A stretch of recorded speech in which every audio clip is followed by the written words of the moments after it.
भगवान की प्राप्ति नहीं ले। ये भजन से किया जाता है। तो खूब नाम जप कीजिए और भगवान का आदेश पालन कीजिए। परोपकार से बढ़ करके कोई साधना नहीं। परहित सरिस धर्म नहीं भाई। आपके नजदीक कोई भी दुख से युक्त हो रहा हो, वाणी के द्वारा, अपने शरीर के द्वारा, अपने कमाए हुए धन के द्वारा हम किसी का हित कर दें और नाम जप करें तो हमारा प्रारब्ध बदल जाएगा, हमारे दुख मिट जाएंगे। सबको चाहिए सुख, पर आचरण ऐसे किए जाते हैं जिनका परिणाम दुख मिलता है। हम दूसरे को दुखी करके, शोषण करके अगर हम अपना सुख चाहेंगे कभी नहीं मिल पाएगा। हम दूसरे से घूस लेकर के, अधर्म आचरण करके हम अपना सुख चाहेंगे कभी सुख नहीं मिल पाएगा, जब तक हम दूसरों को सुख देने की भावना नहीं करेंगे। जहां हम दूसरे को तुम आनंदित रहो, वो पलट के आ गया, हमको आनंदित कर दिया। और जहां हमने ये सोचा कि तू सड़ेगा, तो वो पलट के आ गया। और वो कब सड़ेगा, लेकिन हम अभी सड़ने लगे, जलने लगे, अभी क्लेशित हो गए। ये सिद्धांत को समझना होगा कि अगर हमको सुखी रहना है वास्तविक, तो हमें भगवान का नाम जप करना है, दूसरों को परोपकार करना है और कोई पापाचरण नहीं करना, बस फिर मंगल हो जाएगा। अगर पापाचरण हो तो फिर ठीक नहीं रहेगा। अच्छा कर्म करते हुए पापाचरण करने वाले को अच्छे कर्म का फल जब मिलेगा तब मिलेगा, लेकिन वर्तमान में वो जलेगा। इसीलिए पहले पापाचरण, जैसे मटकी है, अगर उसके हम छेद बंद कर दें और एक एक बूंद डालें तो एक दिन घड़ा भर जाएगा, लेकिन कई छेद हो, हम चुल्लू से डालें तो घड़ा नहीं भरेगा। तो हमें चाहिए पहले हमारे गंदे आचरण बंद कर दें।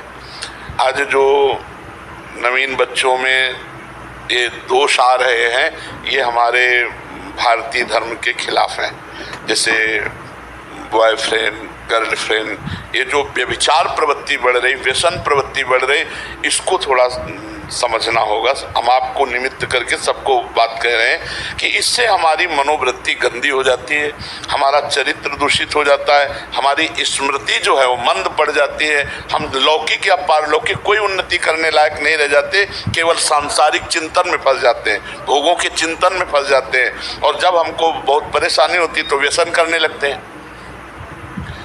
प्रायः जो बच्चे हैं वो नशा में आ चुके हैं।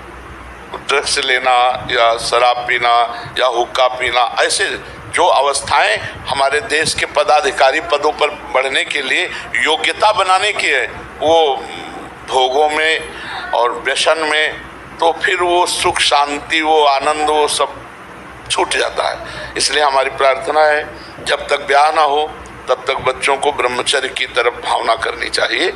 दोस्त बनाओ, दोस्त बनाना गलत नहीं है, खूब दोस्त बनाओ, मिलो बैठो, लेकिन गंदा आचरण करना दोस्ती थोड़ी है। हम कह रहे दोस्त बनाओ, खूब हंसो खेलो बात करो, लेकिन गंदा आचरण नहीं।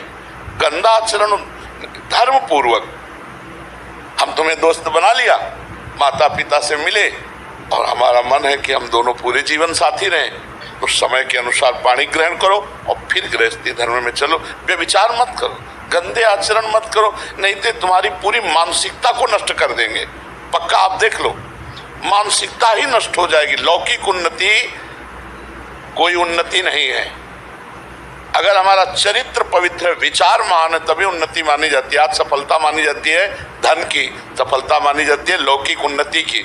उसके लिए हम कई बार कह चुके हैं कि एक हमें सिद्धांत अंग्रेजी से सुनाया गया था कि धन नष्ट हुआ तो कुछ नष्ट नहीं हुआ, स्वास्थ्य नष्ट हुआ तो कुछ नष्ट हुआ, और अगर चरित्र नष्ट हो गया तो सब कुछ नष्ट हो गया। Wealth is lost, nothing is lost. If health is lost, something is lost. If character is lost, everything is lost. अब इसका उल्टा हो रहा है। मतलब धन के लिए हम चरित्र को, हमारा उन्नति हो जाएगी, प्रमोशन, चरित्र नहीं भाई। चरित्र हमारे देश में पूजा जाता है, चरित्र की महिमा है, और बिना चरित्र के शुद्ध हुए हृदय में शीतलता नहीं हो सकती, आनंद नहीं हो सकता। पक्का समझो, जब तक भगवान से नहीं जुड़ोगे, धर्म से नहीं जुड़ोगे, तुम्हारा चरित्र नहीं सुधरेगा, तब तक तुम खुश नहीं रह सकते। कामनाएं बढ़ती जाएंगी, विविध प्रकार की वासनाएं बढ़ती चली जाएंगी, एक कामना की पूर्ति में दो कामनाएं जागृत होती जाएंगी। इसलिए हम भगवान का आश्रय लें, नाम जप करें और अपने कुभाग्य को सद्भाग्य में बदलें, दुर्भाग्य को सद्भाग्य में बदलें। इसीलिए मनुष्य जन्म में मिला है। पशुओं की तरह केवल हम दुर्भाग्य भोगते रहें, सड़ते रहें, इसलिए नहीं मिला है। हमें नया भाग्य बनाना है। हमारा पूर्व का पाप आया है, हमको परास्त करना चाहता है, लेकिन हम नहीं परास्त होंगे। हम नए भाग्य का निर्माण करेंगे, हम नए समाज का निर्माण करेंगे। हमको जोशीला होना है, हमको हारना नहीं है। आएगी हार आएगी, लेकिन वो हमारे गले में हार बन के शोभा देगी, हमको परास्त नहीं करेगी कि वो भगवान के अंश है और भगवान का स्मरण करते हैं। ये बात ध्यान रखो, तभी सुखी रहोगे, तभी आनंद। शांति देवी